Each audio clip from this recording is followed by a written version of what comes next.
So, do I nurture community? Celebrate you, celebrate others. Come with others to celebrate them, right? Well, get in touch with your authentic self. After all, what is life without celebration and having fun? Whew.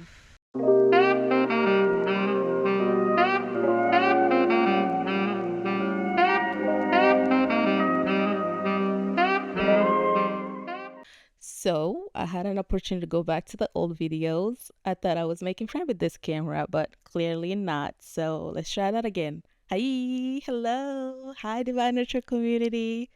It's good to have you back. Thank you for joining me today. My name is Binta, and if this is our first time meeting, you're so welcome to the family. Here we speak truthful, meaningful, and deep conversation. So good to have you on board. Welcome, welcome. Yeah. Clearly, I'm learning. This is a new skill still, but it's a way to step outside of my comfort zone, but it takes time.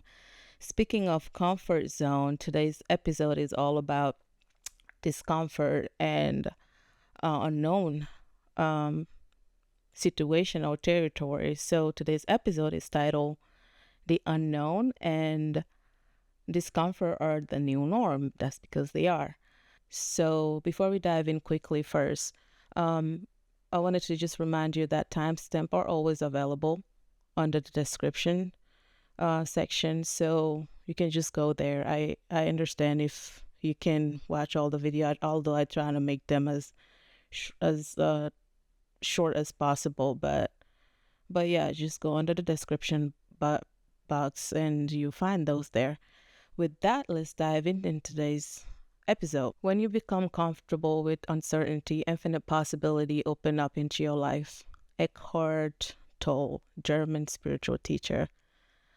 As human, we are so comfortable with the life we live in, whether those are jobs like title, positions, places and environment we are surrounded by, the relationships we have in our lives. We make sure that we're attached, right, to never let go. Oftentimes, this comfort life, though, does not bring us the happiness, peace, and joy we seek. If anything, um, it triggers our mental state, causing depression, anxiety, and trauma into our life. Unknown territories are expecting the unexpected. Sounds scary, right? But that's the whole point, though, not knowing and simply trusting that you're on the right path. So, the first step to unknown territories is tapping into your intuition, right? So, there's always that inner voice inside of us that's speaking to us, although we choose to we choose logic over intuition because that's what our society train us to do oftentimes. But however, these are times where our intuitive abilities are being activated, and it is important to tap into that intuitive power. For example, especially in my late teens, early 20s, I can think of many examples where oftentimes something didn't feel right inside, but yet I chose logic over it. So when that thing ended up happening, I always go back and say, I knew it, but I ended up choosing logic over that. So, so it's very important to tap into your intuition. And some of the way you can do that is by first trusting yourself, right? Don't dismiss the messages that you are receiving. Again, trust first, then apply logic.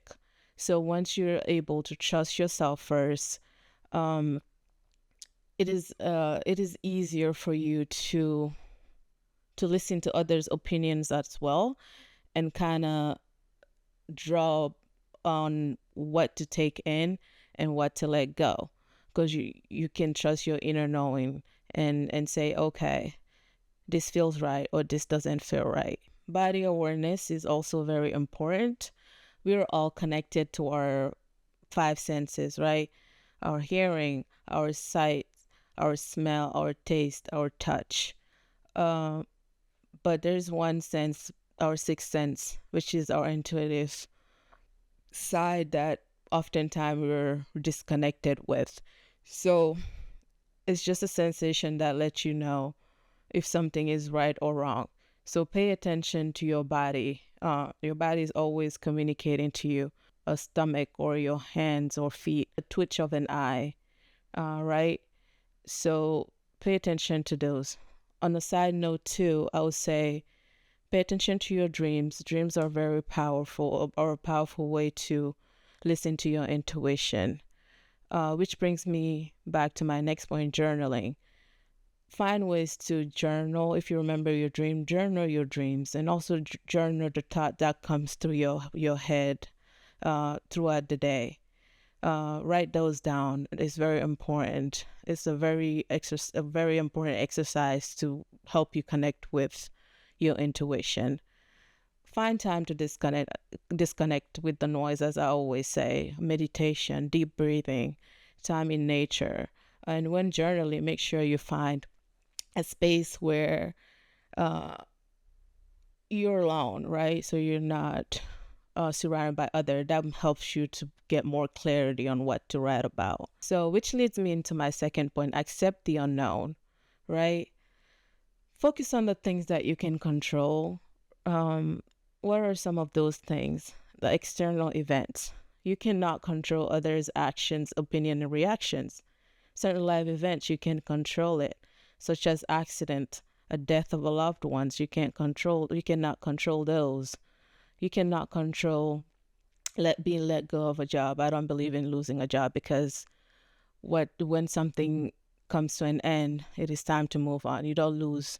You either win or you learn the lessons and you move on. So those things you cannot control, but you can control your reaction to a situation, right? You can control where you focus your energy, and you can control the boundaries you create for yourself and the boundaries you create with others. So I would say be kind to yourself. Also, by recognizing that you're not doing anything wrong.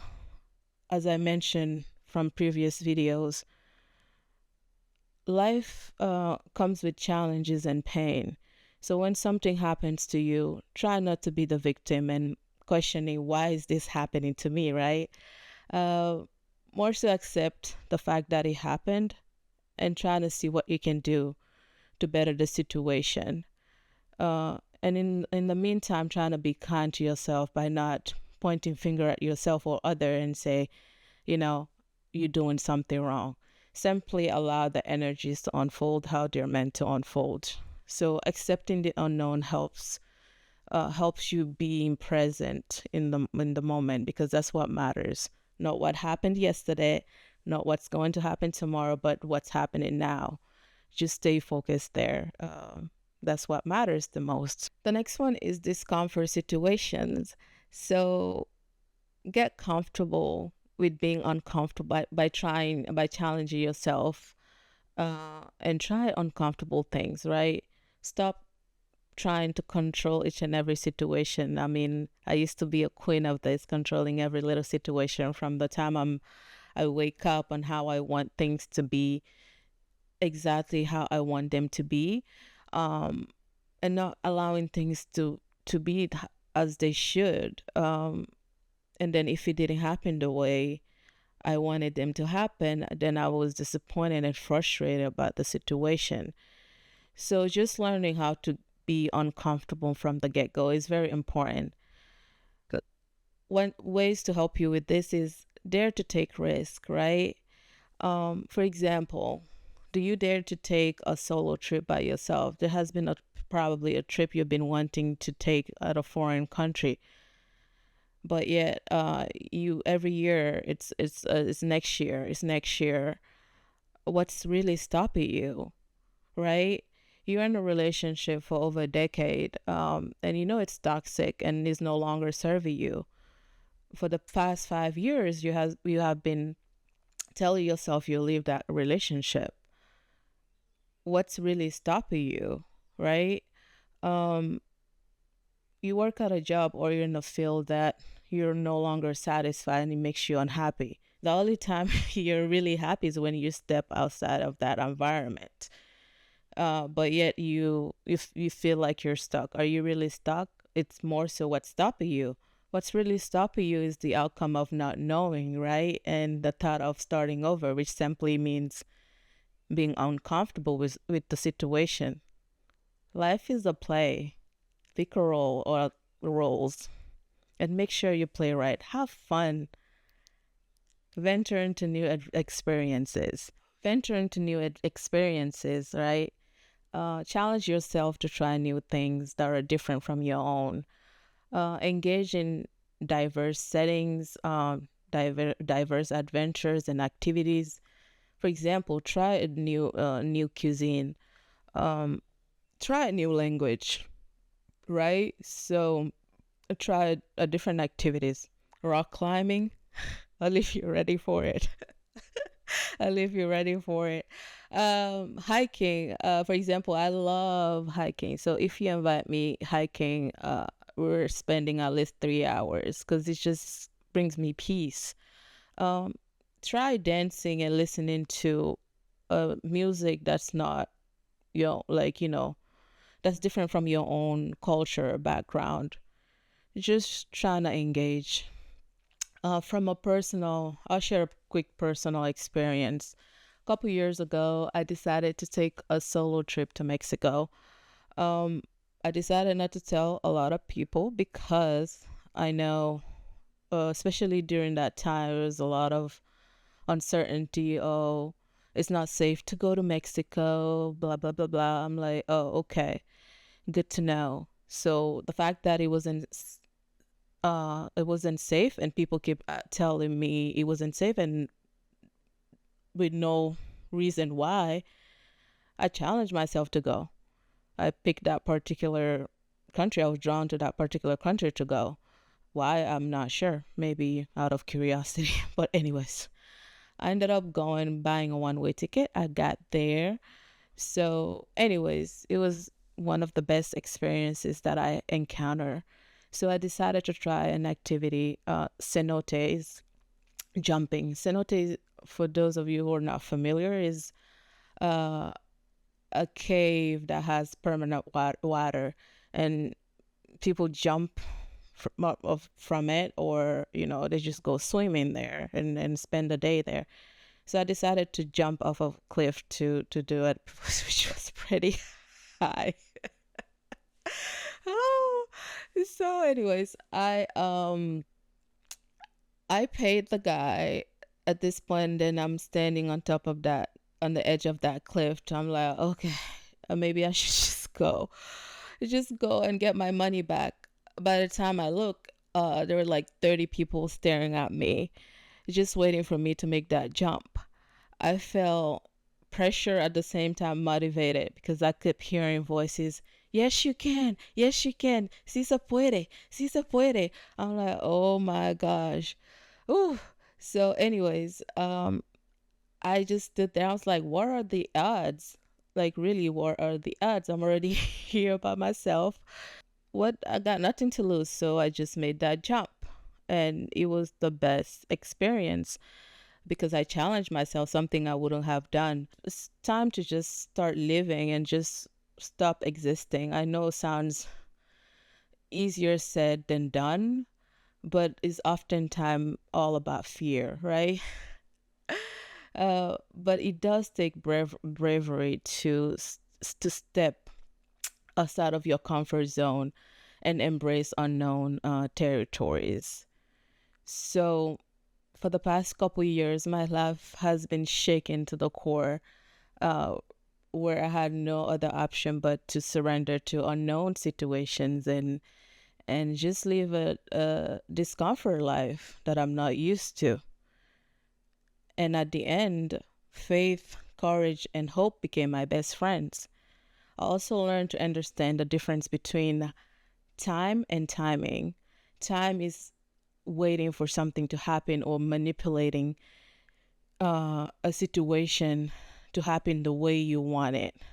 And if it doesn't, then you're frustrated. However, the right timing, is more so allowing things to unfold as they should, right? And just trusting that however it unfolds is for the higher good. Again, you're right on time for that thing to happen. So I'll say personal growth lies within the unknown and discomfort. And courage, hope, and faith help you explore that space, especially if it's a new territory for you. The Hopi tribe. The Hopi tribes are Native Americans who live in the northeastern part of Arizona. They have been living there for thousands of years. Their wisdom embraces a deep understanding of personal growth, community building, empowerment, spirituality. In the early 2000s, about 20 years ago, the Hopi elders wrote a prophecy to emphasize the importance of personal growth, community building, unity, celebration. So I thought that prophecy aligns with the topic that we're talking about today. So I want to share that with you. So with that, the Hopi prophecy, we are the one we have been waiting for. You have been telling people that this is the 11th hour. Now you must go back and tell the people that this is the hour, and there are things to be considered. Where are you living? What are you doing? What are your relationships? Are you in right relation? Where is your water? Know your garden. It is time to speak your truth. Create your community. Be good to each other, and do not look outside yourself for your leader. Then he, the elder telling the story, clapped his hands together and smiled and said, "This could be a good time. There is a river flowing now very fast. It is so great and swift that there are those who will be afraid. They will try to hold on to the shore. They will feel they are being torn apart and will suffer greatly. No, the river has its destination. The elders say we must let go of the shore, push off into the middle of the river, keep our eyes open and our head above the water. And I say, see who is in there with you and celebrate. And this time in history, we are to take nothing personally, least of all ourselves. For the moment that we do, our spiritual growth and journey come to a halt. The time of the lone wolf is over. Gather yourself. Banish the word struggling from your attitude and your vocabulary. All that we do now must be done in sacred manner and in celebration. We are the ones we have been waiting for. So, do I nurture community? Celebrate you, celebrate others. Come with others to celebrate them, right? Well, get in touch with your authentic self. After all, what is life without celebration and having fun? Ooh, beautiful. Okay, Divine Nurture community. My people, my community. Oh, I love saying that. Ooh, take a deep breath with me. And repeat after me. Faith over fear. Again, faith over fear. One more time. Faith over fear. That's right. Faith always wins. And you know what else wins? Unity. Unity always, always wins.